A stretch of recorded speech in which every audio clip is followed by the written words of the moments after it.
Alright, well, I just wanted to recap. Just in case anybody's not really familiar with brakes or anything like that. It's not real hard. I learned from YouTube. Here at the Car Guys, especially. So all you do is there's two brake caliper screws.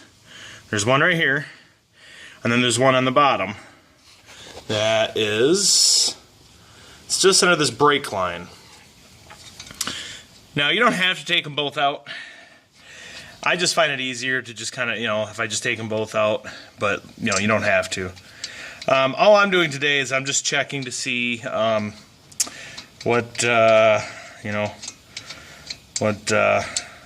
everything's looking under here. I don't need to take them all off. I might, but don't have to. So you just set those aside. Now the caliper should slide out pretty easy. Okay, should. Sometimes you have to persuade them. So it's kind of hard to do with one hand, but okay. Alrighty. Now I like to look in here on these plates here, right here, because sometimes what'll happen is these will actually crack. You don't normally see it too much on the, if the pad is not down, but what I like to look is, I like to check the wear on the pad. As you see, this is actually wearing pretty good. It's not uneven. Doesn't look like it. So that one there can actually go back. I did. Can't remember. I think we had an issue with this one, with this pad here, that last time. There we go. Pull the second one out. I just want to look, to see if it's unwearing evenly. This one here doesn't really showing any signs of that. Well, a little bit maybe on that other side. But other than that, not bad.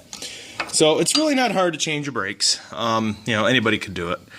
It's not like, it's not like a thing, where you got to have a degree to do it. And then to put it back on is basically the same way as you took it off.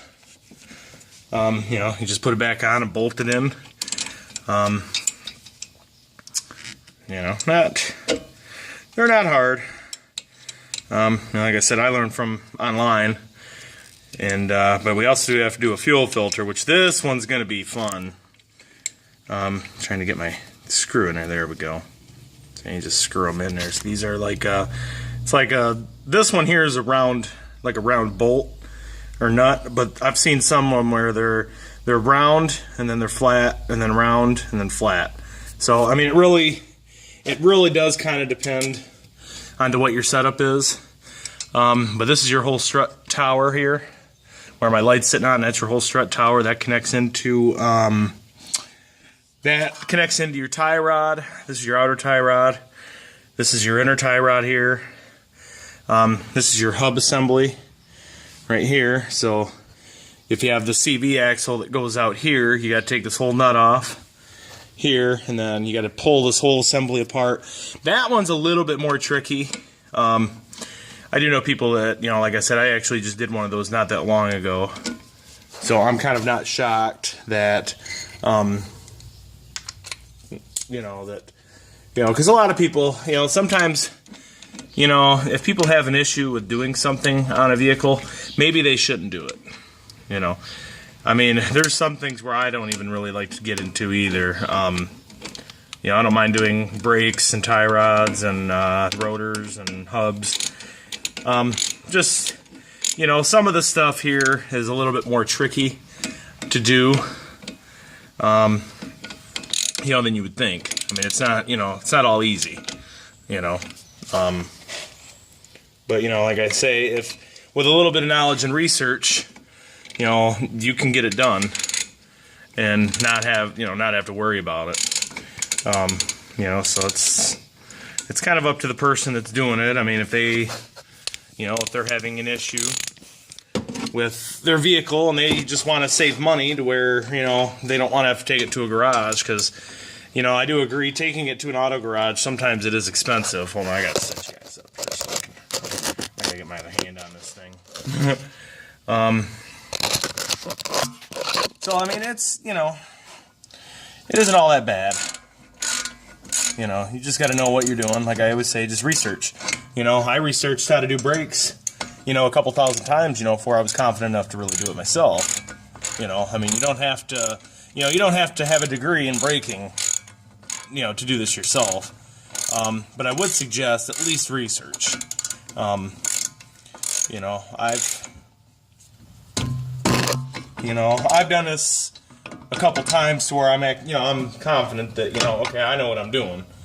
But, you know, for somebody that's kind of just starting out, you know, like that I would probably say, hey, you know, let's kind of see what, you know, let's watch a few videos, you know, kind of get an idea of how it goes. But yes, this is pretty much how it is to do this. It's not all that hard. Give me a minute and we'll put the tire on. Okay.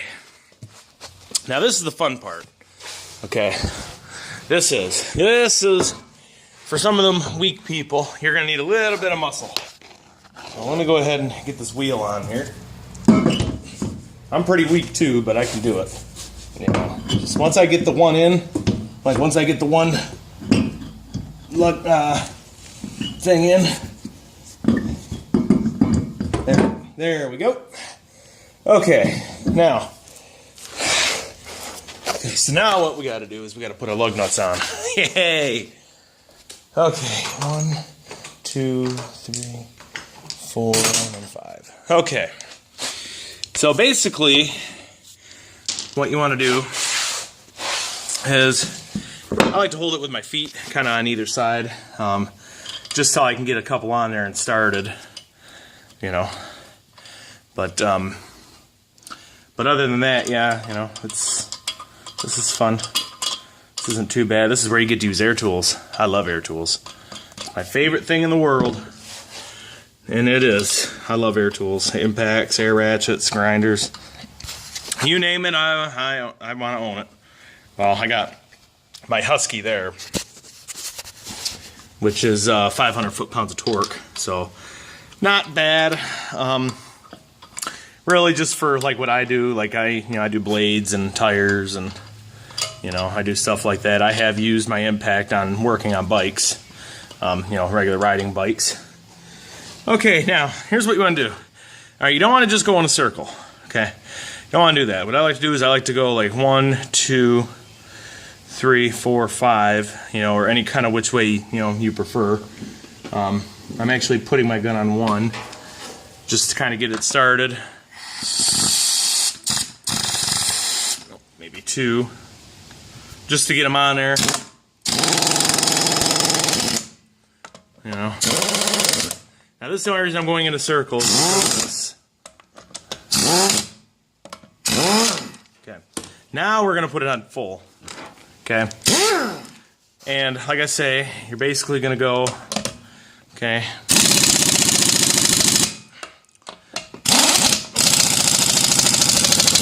Moving go here,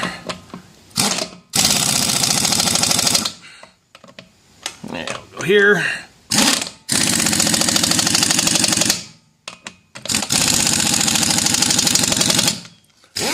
I think my air compressor is running out of air. So that's pretty much all you do. Simple as that.